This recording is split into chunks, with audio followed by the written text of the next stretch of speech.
Let's head into the papers now. It's time to look at the stories making headlines in Nigerian newspapers. And joining me in the studio is Shijipomi Adebi Bennett. It's nice to have you join me in the studio. Thanks for having me. Great. I also want to have some bokoto. Oh, yeah, exactly. That'll be good. That'll be good. 5G to the rescue then. Yeah. All right. And also on Skype from Abeokuta is Ifekayode Akimbode, journalist and media consultant. Ifekayode, nice to see you this morning. Good morning, Mike. I'd love to have some brokoto to myself. Oh, nice, nice. We are all on the same page then.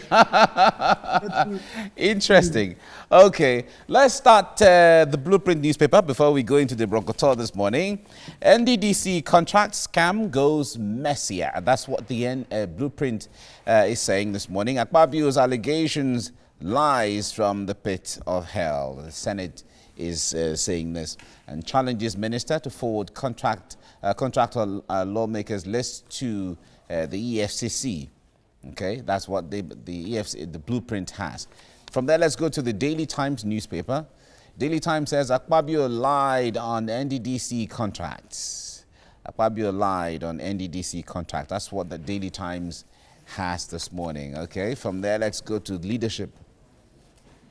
Leadership newspaper is talking about something else. Federal government teachers finally agree on schools reopening. And JSS3, SS3 resume August 4 to write WAEC August 17th. And Southeast governors ask teachers to undergo compulsory COVID-19 tests. And federal government extends phase 2 of eased lockdown by 1 week. Keeping borders shut not sustainable, says WHO. PTF warns against mass gathering during the Salah, says COVID-19 protocol still in force. That's what the Leadership newspaper has. News Direct is next now. Federal government to reopen schools August 4th as 2020 WASSCE begins August 17. Okay, and only schools designed as WASSCE centers will reopen. That's the minister is saying this, and Oshun Naps commend the federal government. Okay, school reopening and school reopening. Daily Trust is on the same topic. And on the WASSCE, students optimistic as teachers, parents fear mass failure. A time too short for preparation as the teachers are raising an alarm here. We're ready, private schools and federal government to domesticate timetable. And Nigeria not ready to reopen schools yet. The NMA is saying this. Okay, I guess this is where we'll be talking about this as we open this discussion shortly with my guests. All right, that's Daily Trust. National Economy is the last one now. He says Nigerian banks restructure 7.8 trillion naira loan over COVID-19 report. So that's the report is saying this. And as CBN extends banks ISO 20022 migration to November 2022. Okay. That's what the national economy has. Nigerian banks restructure 7.8 trillion naira loan over COVID-19, as the report is revealing here. Okay. Gentlemen, let's look at the story, some of the stories on the papers this morning. Daily Trust has one of them, and it's talking about the issue of school resumption. And there has been a back and forth, but now it seems there's all the stakeholders are on the same page now, where they talk about resumption of graduating to JSS3 and SS3 and all of that. But basically, Shudipumi, let me start with you on this. Are schools ready to resume? Are we ready? I don't think so. I really don't think so, because if you go, even when there was no COVID, I don't think the schools were really functioning as effectively as they were supposed to. And apart from the few private schools, if you go to our public schools, there is no availability of water, which is very key to what we're talking about. That's prevention of COVID, because you have to keep washing your hands intermittently for 20 seconds, and you make sure that it's consistent. So then with the temperature check, fine. Schools can buy the thermometers, or what are they called? And I think the social distancing can be achieved now, because many of those schools, all the schools have their terminal students only coming back to school. Okay. So we're talking about maybe GSS3 and SS3. So we have like 30% capacity for, it used to be 100%. So I think that can really suffice. Can be managed. But I got something from what you just mentioned. You said, the paper said rather that teachers also should go for COVID tests. Who pays for that? So these are the things we have to think about. And look at the short time span between the resumption and when the exams will be starting. August 4 to August 14, I think. That's just less than 2 weeks. So then if the teachers go for COVID test, that's just, even the 2 weeks for incubation has not really been, extended or achieved. So these are the things the government needs to look at. Now, who makes sure that the teachers go for the test, who mobilizes them, who pays for those tests, so that these things can be done on time? Because, we have this idea and mindset in Africa that God for us, or God protects us, God will take care of everything. God will take care, and we will not do what we're supposed to do. Okay. All right, let me bring Ifekade in here. Now, all the West African countries and countries of Africa are all impacted by COVID-19. And one would say the approach to the West African Senior School Certificate Examination seemed to be so sacrosanct that the date cannot be shifted, nothing should be able to happen to it, and all of that.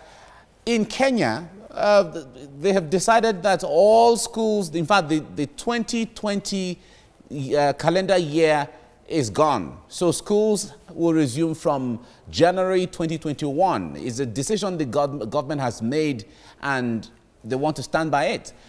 One wonders why West African countries cannot come together to say, okay, since this West African examination covers all of our countries, why don't we all decide to adjust the date for now, so that students can be sure that students are safe? What do you think?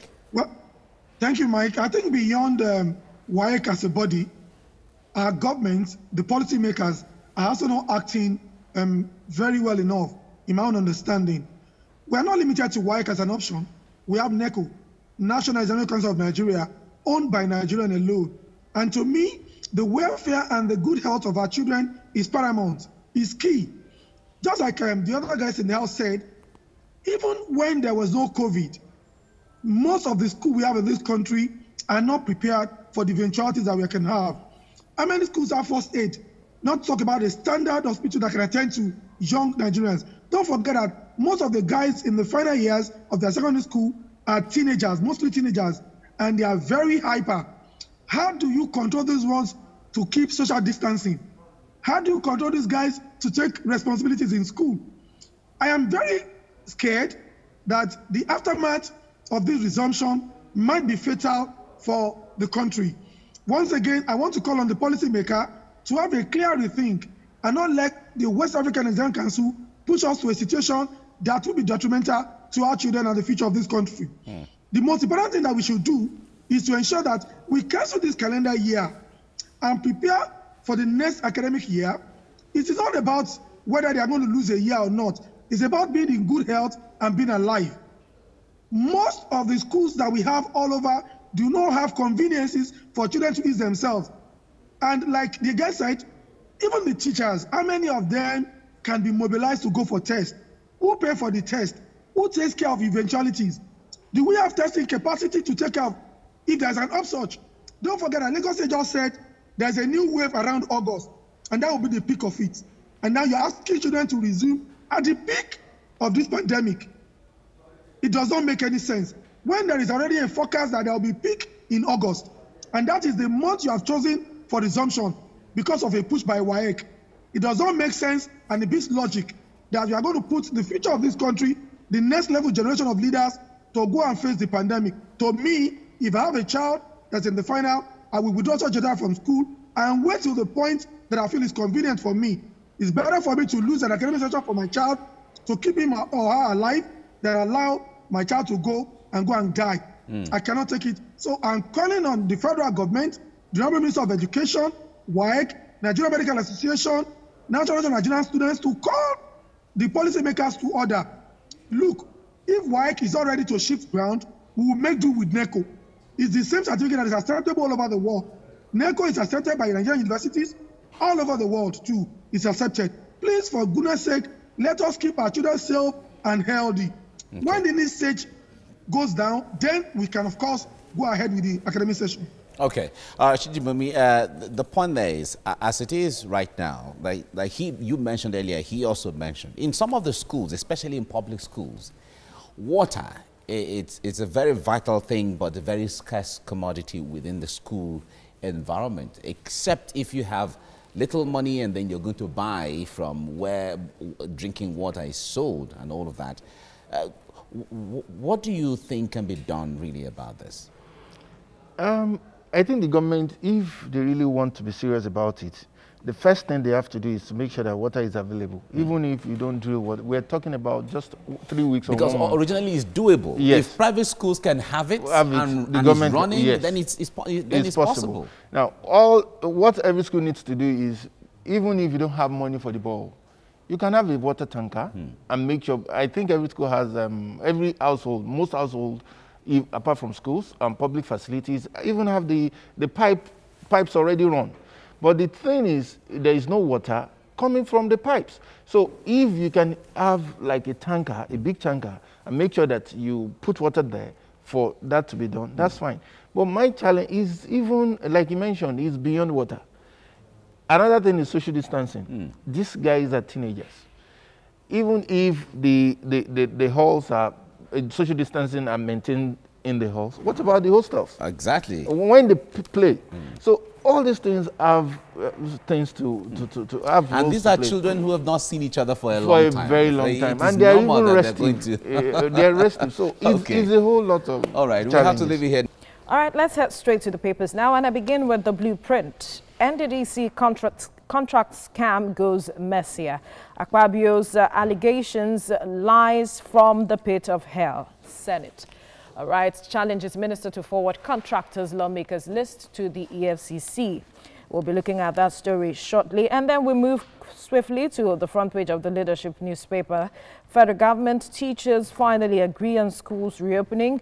JSS 3, SS3 resume August 4 to write WAEC August 17.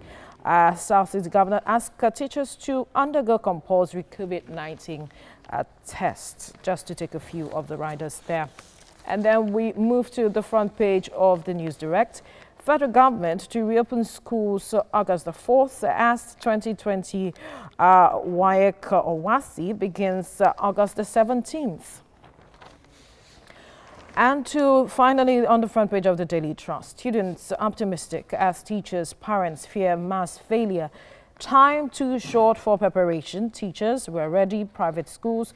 Federal government to domesticate timetable. Nigeria not ready to reopen schools. NMA. All right, gentlemen, let's begin. Let's look at the story rather on the front page of the blueprint, talking about the NDDC contract we've been following over the times in recent weeks.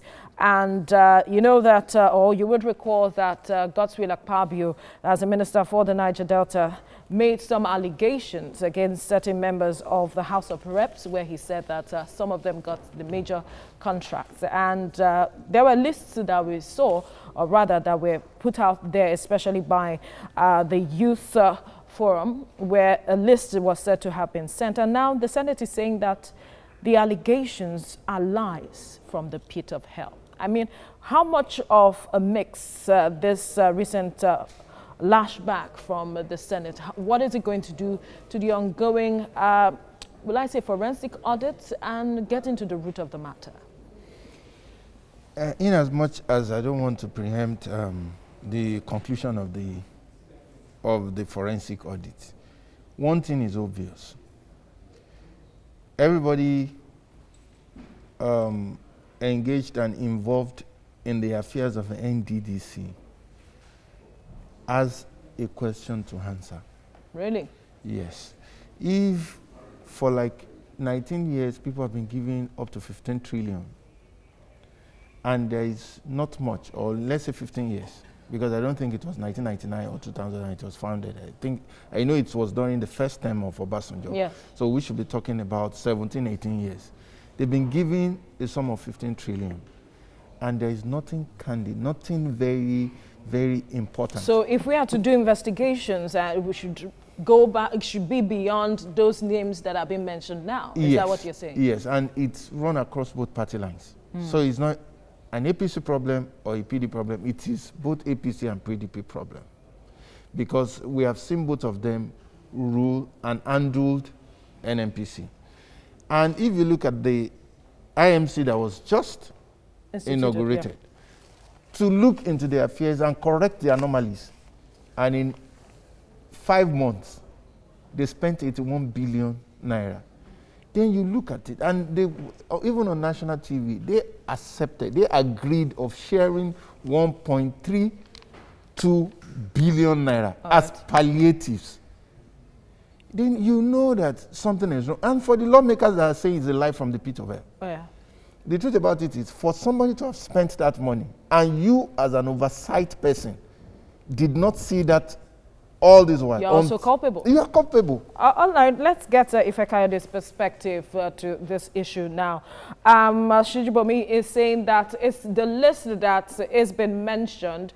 The investigation and forensic audit should go beyond that. It should go from when the NDDC was instituted and contracts awarded, as many persons who got contracts should be brought to answer certain questions.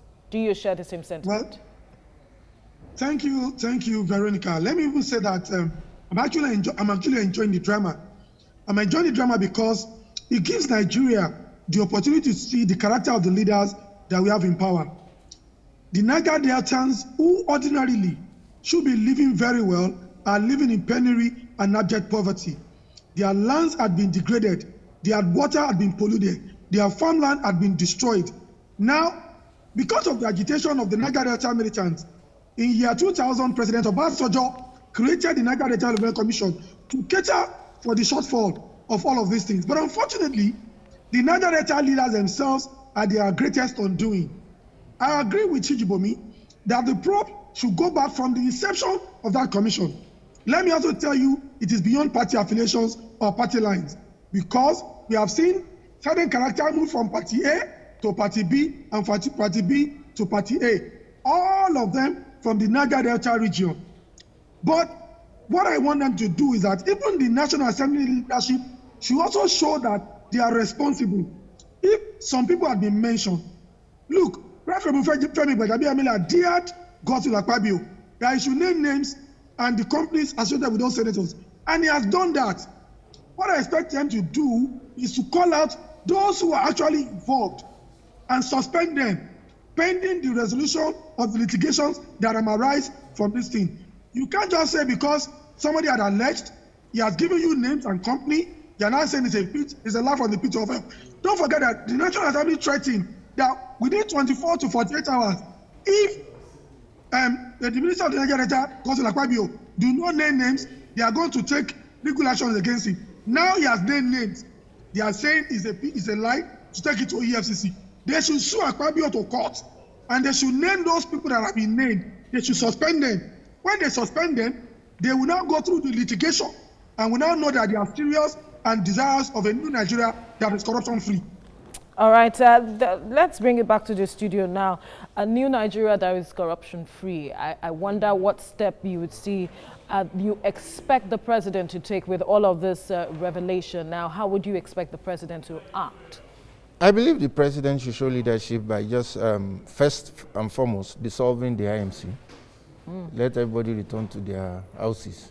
Then let a proper forensic audit. I don't think the forensic audit being touted by the Minister for Niger Delta Affairs will really unveil a lot of things. Because if I'm the one appointing somebody, that person will cover my own end of the bargain. So I want a very neutral companies. We have the PwCs, we have the other companies that have worldwide reputation. Let them come in.